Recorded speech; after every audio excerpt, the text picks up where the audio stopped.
Otome games or visual novels have been one of my favorite things to be able to play on the Nintendo Switch. So I wanted to do a little beginner's guide, some tips, and as well as give a little bit of recommendations for beginners who want to get into the Otome genre on the Nintendo Switch specifically. Before we get started, my name is Delaney. I love talking about video games. I've been doing live streams and just overall just vibing over here in this corner of the internet. If you want to be a part of this little gaming community, like and subscribe, and welcome back return viewers as always. So let's get started. I feel like the first thing that anyone asks when it comes to trying to get into Otome games is, what is Otome? Otome games became really popular in Japan, mostly marketed towards the female demographic, kind of like similar like shoujo manga type vibes. So Otomes for the past few years have been getting a lot of localization. I know that Otomes are really popular localized on the PS Vita. I feel like Nintendo Switch has actually become on par with that localization. There's also Otome MOBA games. There's Otomes you can play on PC. Otome games usually feature a main heroine protagonist, and she usually is someone that is very nondescript,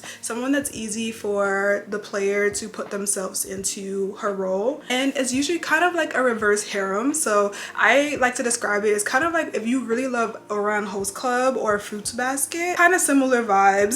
You have the female protagonist and kind of everyone is in love with them. So Otome games feature the heroine, but they also usually feature a type of archetype of the opposite leading anime boys. So there's could be like the jerk type or princely type. Sometimes there's like the jokester, like the trickster type of Otome boy. There's like a few different types of archetypes that usually each character plays into. So the structure is set up. It is the main story, which will give you the overarching themes and storyline. So it kind of gives you a little taste of each and every archetype or character or your plot points, and then based on choices that you take during the main route, it gives you branching off storyline where you are able to have a story with one of the archetypes, and within those routes there's a good ending, a bad ending, or a really happy ending. Also things called computer graphics or CGs that you're able to collect from each route, even in the main route where it features like the main character. And you have the branching characters, and they're really cool to collect and also very beautiful. I've talked about what is an Otome game, how it works. So I want to get into a few tips for Otome game beginners. So my first tip for starting out with Otome game is walkthroughs.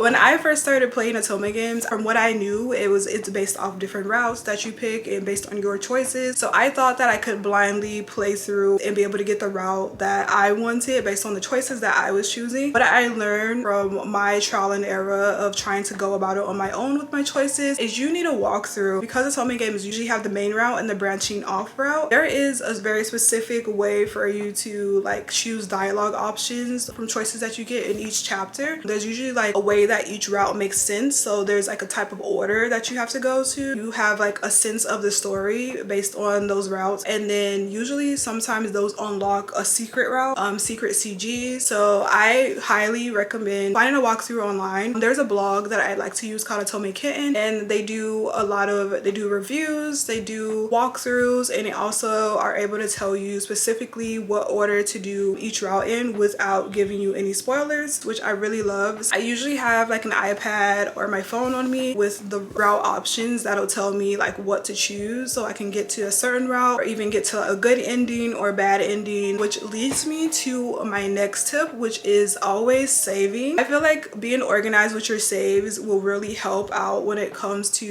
trying to go through different routes. So I highly recommend making sure you save, but also being organized with your saves. So usually the walkthroughs that I play on, they also have tell you where to save, so you can reload the save and then you can make the options to get the bad ending or the very good ending. So just be aware of like what you're saving. Once you go through the walkthroughs, what I highly recommend as well is you will have to revisit the main story to be able to get to the different branching routes. There's an option to skip through text that you've already read. So I'd say like if you're watching TV or something, you skip through these options so you can get to the branching routes. You don't have to constantly keep going back, and I feel like it saves a lot of time. What I usually do once I'm done with a route, and I'll go to the next route without having to like go back to the main story again and feel like it's like tedious, you know? So it saves a little bit of time. My last tip, which is kind of like not really a tip, but just I will say when it comes to Otome games, just have patience. Sometimes a route won't be for you. Sometimes you won't vibe with the character. Maybe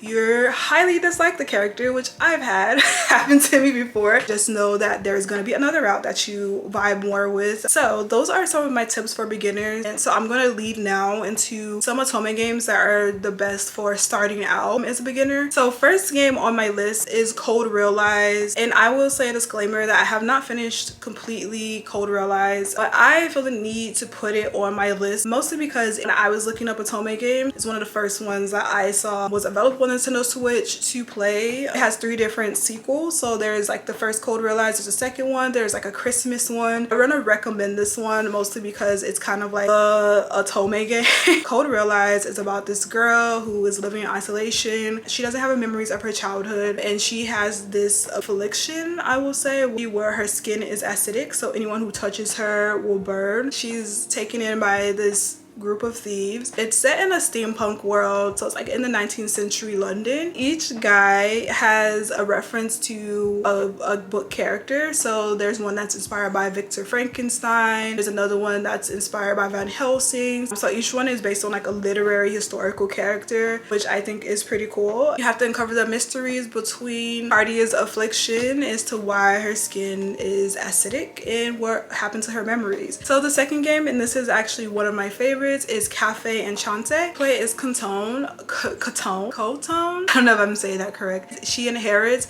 this cafe from her grandfather who has passed, which she used to spend her childhood in. So she is coming back from a corporate life where she was not very happy and had a very toxic workplace. So she decides to take on running her grandfather's old cafe business, only to find a mysterious door which leads to otherworldly dimensions. Her grandfather has secretly been serving supernatural patrons from other dimensions. There's an angel, there's a werewolf, fire beast, fairy, or a Dullahan. So it is such a very interesting game. I really love all the characters, and the main character I feel so likable, and I actually don't find her to be like a placeholder character. Like I feel like she has a bit of a personality to me, and she's very kind and caring. I will say that some of the stories do lead down a little bit of a dark turn, but I just find it's fun to go through each route and learn more about each patron and getting to know like their personalities and things like that. It's just so fun. It's one of my favorites. So the next game on my list, and this one I think is such a unique Otome, Bustafellows. And Bustafellows features Tetua, and she is an investigative reporter.